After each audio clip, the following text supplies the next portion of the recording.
En 2003, nous avons déjà créé, symboliquement en tout cas, un collectif de 3 associations de maladies proches, que sont les ataxies spino-cérébelleuses, et en 2005, un conseil médical et paramédical commun, parce que pour faire des newsletters d'information, de suivi pour les soignants, parce qu'il n'y avait rien. Le constat de nos 3 associations par rapport à l'écoute était le même, à savoir que ce sont des pathologies qui vont toucher progressivement la marche, l'élocution, la coordination. Il va y avoir pour certains perte de l'audition et de l'ouïe aussi. Et que tout ça fait que quand les familles vous appellent, surtout que ça commence parfois très jeune et que le décès est parfois aussi très jeune, évidemment, on a senti la détresse psychologique, étant nous-mêmes aussi concernés à différents degrés. Donc, on s'est dit au bout d'un moment que nous, en tant qu'association, même si l'écoute des pairs PAIRS était très très importante, et vous le savez, par échange d'expériences, de vécu, etc., que même si on avait fait une formation à l'écoute avec Alliance Maladies Rares et tout ce qu'on veut, il y a un moment donné, quand les familles vous racontent leur histoire personnelle, on rentre dans l'intimité de la vie des gens. Et là, quelque part, c'était plus de notre ressort. Donc, on s'est dit, on a fait un constat tout simple, et vous le savez, où trouver des psychologues. Les psychologues tout court, pour n'importe qui, c'est compliqué. Le délai de rendez-vous est compliqué. Il faut les trouver pas loin de chez soi. Ce sont des maladies où il y a plusieurs malades, souvent dans la même famille.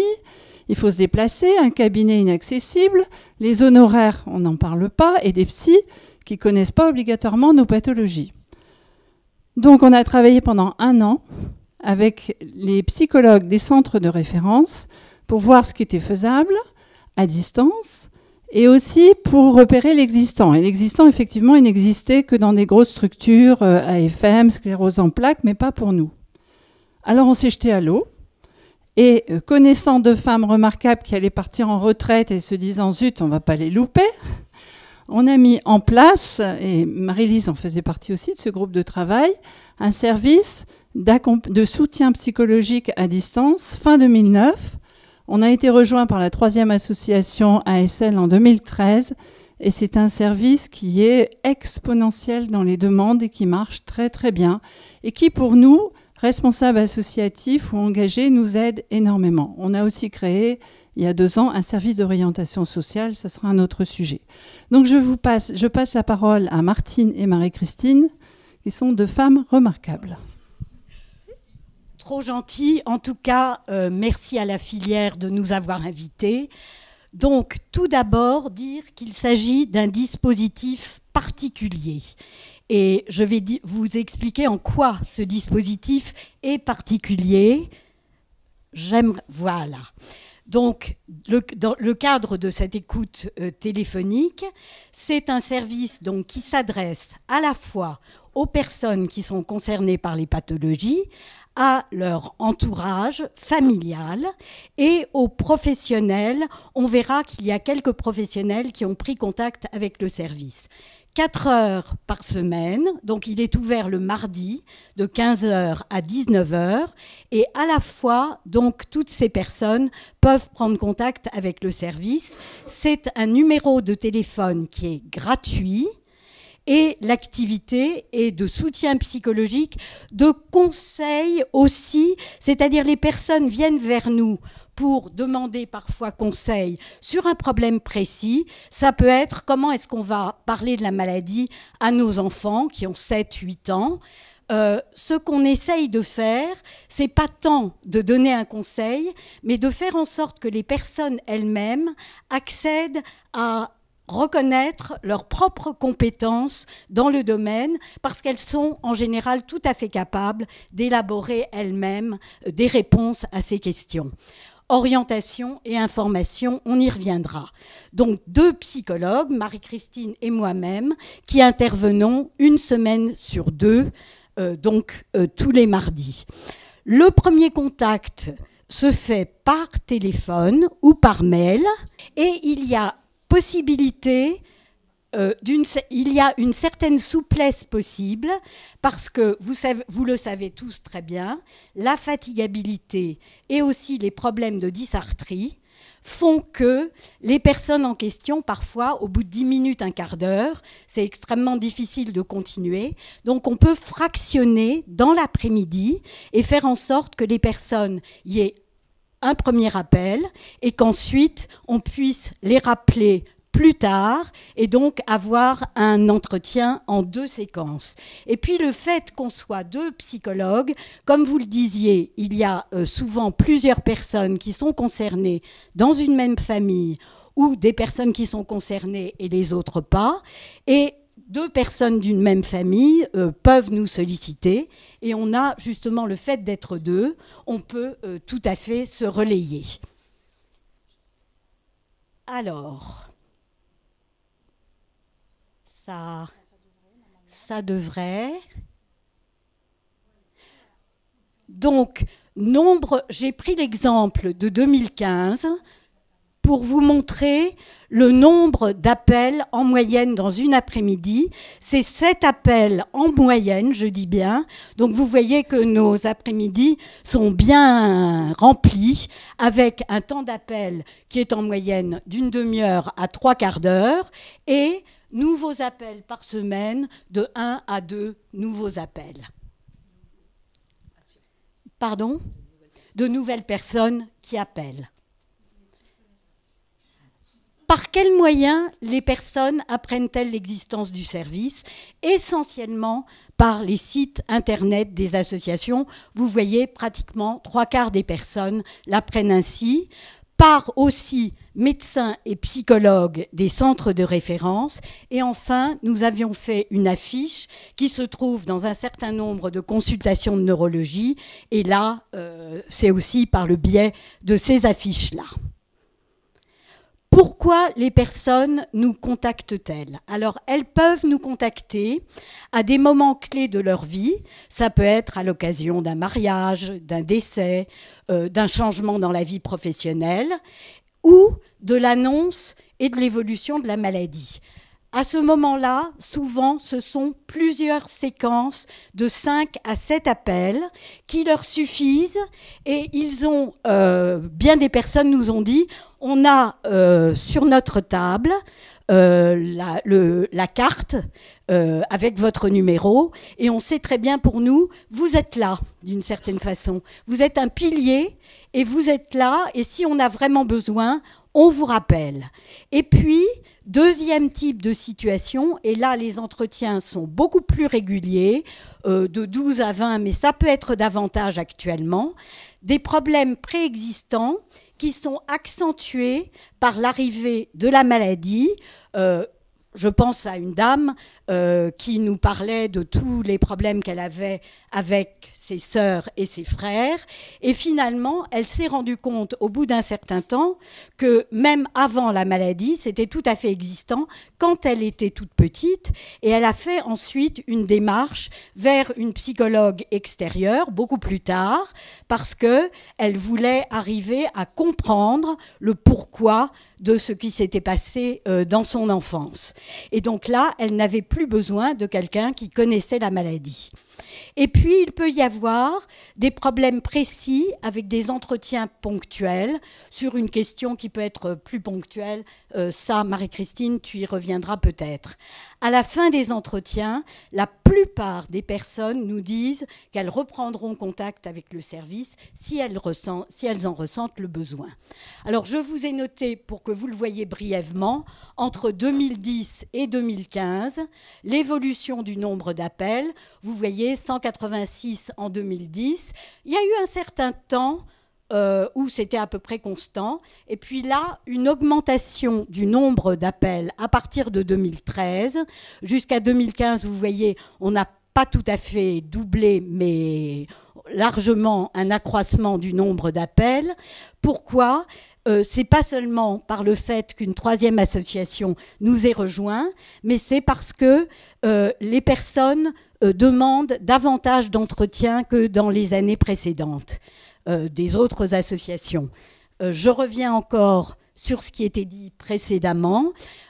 Plus intéressant presque que le nombre d'appels, c'est le nombre global de personnes qui ont bénéficié du service depuis le début, 345 personnes actuellement, hein, depuis le début, c'est-à-dire fin 2009. Qui appelle? Alors là, je reprends en 2015. Personnes concernées, 62 personnes. 38 femmes et 24 hommes. Alors, je souligne le fait qu'il y ait 24 hommes, parce que ça, ils nous ont dit des choses. Ils nous ont dit que pour eux, ils n'auraient jamais fait une démarche pour plus de la moitié d'entre eux. Ils nous ont dit qu'ils n'auraient pas fait une démarche vers un psychologue extérieur et que le fait, dans l'entretien téléphonique, de ne pas être vus, leur permet beaucoup plus facilement d'aborder ce qu'ils ressentent face à la maladie et leurs problèmes intimes. Ils disent que c'est presque un anonymat physique. Et ça, le fait de ne pas être vu est quelque chose d'extrêmement important pour eux. Marie-Lise Babonneau avait, dans un article, abordé cette question-là. Et je trouve que c'est très intéressant ce qu'elle en disait, à savoir que c'était une relation presque de parole à parole, de voix à voix, et la personne se sentait dans une relation plus symétrique par rapport au psychologue que si elle avait été dans une relation de face à face. Ce sont les personnes elles-mêmes qui nous l'ont dit. Âge, moyenne d'âge, donc 19 ans, 80, mais en moyenne, les personnes ont entre 40 et 50 ans. Hein. Pourquoi les personnes concernées appellent-elles? Alors, prise de conscience de leur isolement progressif, là a été largement abordé. Alors, on vous a mis là ce qui est beaucoup plus spécifique comme thématique aux personnes concernées. Sentiment de honte. Alors, sentiment de honte qui est très fortement repris, c'est en fait un sentiment que les personnes ont par rapport à elles-mêmes.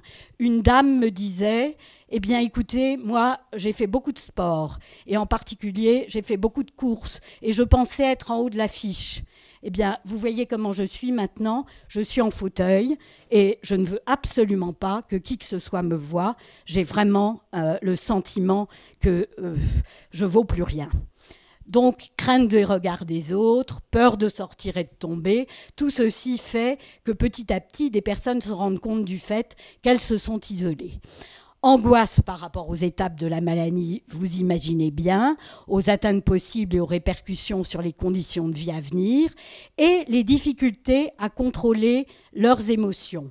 Quelqu'un me disait récemment, par rapport à l'irritabilité et l'impulsivité, que lui, à chaque fois, il se mettait dans des colères folles par rapport à sa femme sur des sujets absolument mineurs et que c'était pour lui absolument impossible de le contrôler. Et même à chaque fois, il se disait « mais je vais pas faire comme ça la prochaine fois ». Et finalement, ça recommençait à chaque fois. Hein.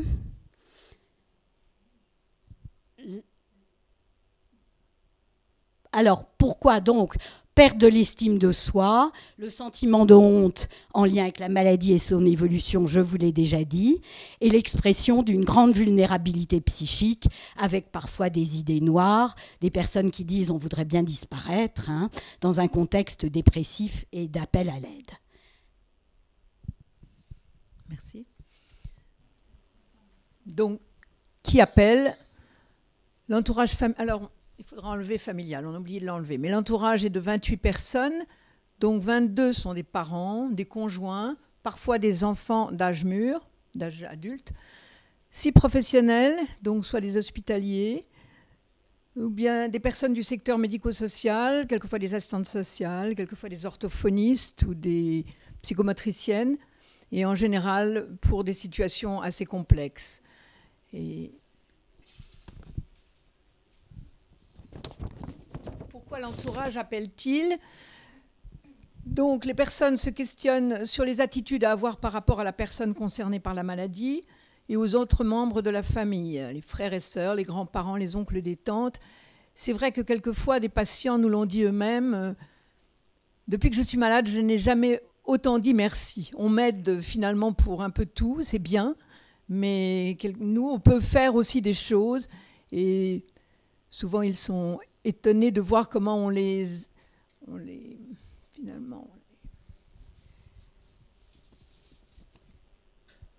pense incapables de faire. Voilà. Difficulté pour les parents de voir un avenir pour leurs enfants et les adolescents concernés. C'est vrai que quand des parents, on l'annonce assez tôt, ils n'imaginent pas que leur enfant pourra un jour vivre seul, demander à partir dans un appartement ou bien quelquefois vivre en couple.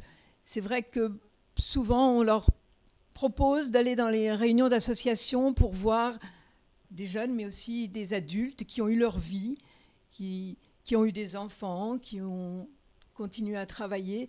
Et c'est pour eux tellement important parce que souvent l'annonce fait pour eux un blocage et ils ont l'impression que la vie de leur enfant est terminée. Donc la recherche d'aide pour communiquer avec leurs jeunes, un monsieur me disait, j'ai été sur Internet, non plutôt il se posait la question, comment puis-je en parler à mon fils qui a 12 ans. Et il dit, j'ai été sur Internet, et finalement il était presque prêt à lui dire tout ce qu'il avait vu, alors qu'en fait il faut attendre les questions des enfants. Finalement beaucoup n'anticipent pas du tout autant que ça. Et ce qui était important pour lui, c'était d'écouter son fils, d'écouter lui poser des questions et de voir ce qu'il pouvait répondre. Quelquefois, il peut dire à son fils qu'il ne sait pas et retourner dans la consultation pour poser la question au médecin, aller dans une association pour voir des enfants de son âge, mais surtout ne pas trop anticiper. On a tendance, à partir du moment où on va sur Internet et on veut en savoir le plus possible quant à l'avenir, et finalement, c'est pas ça que demande le jeune. C'est vrai qu'on oublie souvent que des jeunes passent, enfin que tous les jeunes passent difficilement leur période d'adolescence et ils se disent mais pourquoi ça doit être terrible pour lui, il a 16-17 ans, d'être en fauteuil ça doit être épouvantable, pourquoi il n'accepte pas d'aller voir un psy? Ben, tout simplement parce qu'à cet âge-là, on passe par une période difficile, on n'a pas envie d'aller voir un psy à cet âge-là, ni de parler davantage avec ses parents. Donc c'est vrai que ne pas oublier que les enfants ont leur vie et leur rythme qui n'est pas toujours celui des parents. Voilà, non-acceptation de la maladie. Je crois que personne n'accepte la maladie, mais simplement on s'y adapte. Alors on s'y adapte plus ou moins vite. C'est vrai qu'il y a des personnes de non-dit, des périodes de non-dit qui sont j'ai pas l'habitude, comme Martine, de parler en public, je suis désolée. Donc c'est quelquefois difficile de ne pas sortir de cette période où on ne veut jamais en parler. Il y avait un jeune homme qui me disait finalement, je vais déjeuner il avait 25 ans, il disait, je vais déjeuner tous les jours chez mes parents, mais jamais on ne me parle de mes difficultés à me déplacer. Et finalement, il aurait aimé aborder le problème du fauteuil, mais il n'y arrivait pas. Il disait, je fais tout avec mon vélo, je vais faire mes courses, mais finalement, je m'isole de plus en plus, je ne peux pas aller avec mes copains ou au cinéma ou ailleurs. Et c'était aussi difficile pour la famille d'aborder certaines questions que pour lui-même. Dépendance physique progressive nécessitant des adaptations matérielles humaines avec des incidences sur l'autonomie. C'est vrai que... J'ai oublié de lire le second. Les manifestations anxio-dépressives associées au caractère chronique et évolutif des pathologies. C'est vrai que cette dépendance physique, comme disait Martine tout à l'heure, au début je courais, après j'ai commencé à tomber, puis j'ai mis des béquilles, puis le déambulateur, et maintenant je suis en fauteuil. Donc c'est vrai que c'est très difficile pour certaines personnes, comme c'est très difficile d'arrêter de travailler pour eux. Pour tous ceux qui avaient des métiers plus manuels ou plus physiques, c'est vrai qu'il y a des périodes où on les revoit après une réunion avec le médecin de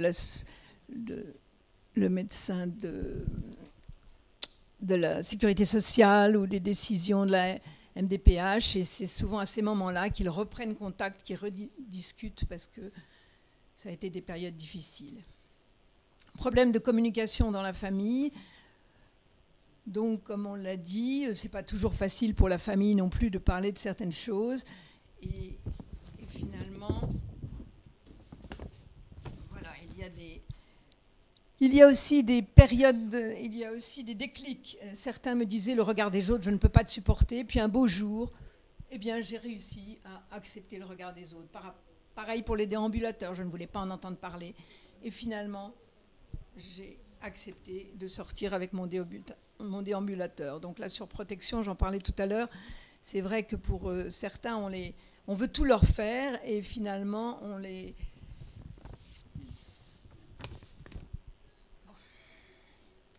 Problème de transmission génétique, sentiment de culpabilité, non dit dans les générations antérieures, inquiétude pour la descendance, difficulté à informer la famille, à aller dans une consultation de génétique. Ça, c'est vrai que c'est souvent difficile, mais là aussi, il y a le temps pour le faire. Il ne faut pas tout de suite, dès qu'on a le diagnostic, tout de suite en parler aux cousins, cousines. Et il faut aller absolument voir un généticien. Il faut le temps pour chacun, pour la personne malade, comme pour la famille, les parents, etc. Donc c'est vrai, respecter le temps de chacun, c'est très important. Bien, et pour finir, les orientations suite aux entretiens, si c'est nécessaire. Ce n'est pas toujours nécessaire, loin de là. Ce sont quelques situations qu'on a voulu vous rapporter. Alors, vers des psychologues de proximité, ça peut être un CMP. Eh bien, je vous citais tout à l'heure l'exemple de la personne qui avait réalisé qu'elle avait un problème dans sa fratrie, mais qui était bien antérieur à l'existence de la maladie. Et là, elle a souhaité faire une démarche pour aller plus loin par rapport à cette problématique. Le réseau APIC de la région Rhône-Alpes, je n'en dis pas plus parce que toi, Marie-Lise, tu vas le développer tout à l'heure. Consultation de neurologie, de génétique, de rééducation fonctionnelle, eh bien, il peut se produire que des personnes, vous disiez tout à l'heure, il y a des personnes, ils disparaissent à un moment donné. Eh bien, à un moment donné, dans l'évolution de leur travail, eh bien, ils se reposent ces questions-là. Donc, on réoriente des services d'accompagnement social des 3 associations. Parce que ce qui caractérise ce travail, c'est qu'il y a aussi tous les éléments de réalité. Et quand les personnes se posent des questions à un moment donné sur le fait qu'ils vont déménager, qu'ils doivent aménager leur domicile, etc., eh bien, on revient à des choses très concrètes et ça permet de faire le relais vers le service d'accompagnement social. Et puis, ergothérapeute, orthophoniste, SAVS. Alors moi, je dois dire que je déplore par rapport à un certain nombre de centres de compétences où je vois sur le territoire beaucoup d'inégalités, eh bien le fait que dans certains services, pas de médecin de rééducation fonctionnelle, pas d'ergothérapeute. Et là, je pense à 2 personnes actuellement qui ont voulu faire appel à un SAVS. Ils ont eu l'accord de la MDPH au bout d'1 an et le SAVS, eh bien, ils sont sur une liste d'attente et ils auront une réponse probablement dans 6 mois. Alors, 1 an et demi d'attente, je trouve que c'est considérable. Ça, c'est une petite remarque en passant. Enfin, relais vers les associations, les 3 associations, quand il y a un souhait de rencontrer d'autres personnes dans une situation analogue, ce qui peut être également le cas, c'est-à-dire des personnes qui hésitent à un moment donné et qui finalement souhaitent avoir des contacts avec d'autres personnes et des associations. Juliette, je te laisse conclure. Alors pour terminer, ce qui est certain pour nous, c'est que, alors ce qu'elles n'ont pas dit non plus, c'est qu'on fait des évaluations tous les 6 mois. C'est pas pour rien qu'on a affaire à des universitaires et c'est très bien parce qu'il est toujours important que ce qu'on fait corresponde à des besoins. Et comme je le disais, c'est exponentiel, c'est innovant, c'est un peu expérimental. Et la question qui se pose par la suite, c'est comment pérenniser tout ça, tant dans les moyens ou comment on va se situer par rapport au centre de référence, par rapport à Brain Team, etc. En tout cas, je les remercie infiniment.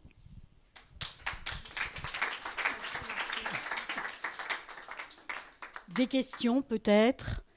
Pour terminer, je voudrais dire qu'on est absolument certain du bien fondé médical, paramédical, psychologique, bien sûr, humain et je dirais économique. Et là, il faudrait peut-être prendre ça en main pour qu'on puisse développer ce genre de soutien qui est très aidant et qui, par rapport aux décideurs médico-sociaux, il y a peut-être du travail à faire. Oui, et que ce soit reconnu comme un soutien, parce que des psychologues me posaient une question. Voilà un dispositif qui ne coûte rien. Un dispositif où les personnes ne font pas une démarche active, c'est-à-dire ne se déplacent pas pour aller rencontrer un psychologue ou un psychiatre. Et enfin, ça ne coûte pas tout à fait rien, mais pour les personnes elles-mêmes, sauf si elles doivent effectivement payer leur communication téléphonique, mais c'est un numéro qui n'est pas surtaxé. Donc ça, c'est 2 points importants. Et puis, il y a aussi un 3e point que j'ai oublié de dire, c'est que effectivement, les personnes nous appellent, mais certaines personnes souhaitent ensuite qu'on fixe un autre rendez-vous 2 semaines après et d'être rappelées. Alors ça, c'est contraire complètement à certains dispositifs qui sont jugés comme permettant un travail sur le plan psychique. Eh bien là, je peux vous le dire tout de suite, rien de cet ordre-là, c'est-à-dire c'est très investi et les personnes font un réel travail sur elles-mêmes. Juste une petite question technique, vous êtes dans quel cadre administratif ? C'était évidemment une très grosse question pour nos 3 associations qui sont, comme beaucoup d'associations ici, pas très riches et que des bénévoles. Donc au départ, nous avons fait un dossier à Groupama, la Fondation Groupama, qui nous a soutenus pendant 2 ans, avec évidemment évaluation, etc. Mais alors donc, vous êtes employés, ça a été aussi quelque chose d'avoir des salariés dans nos petites associations.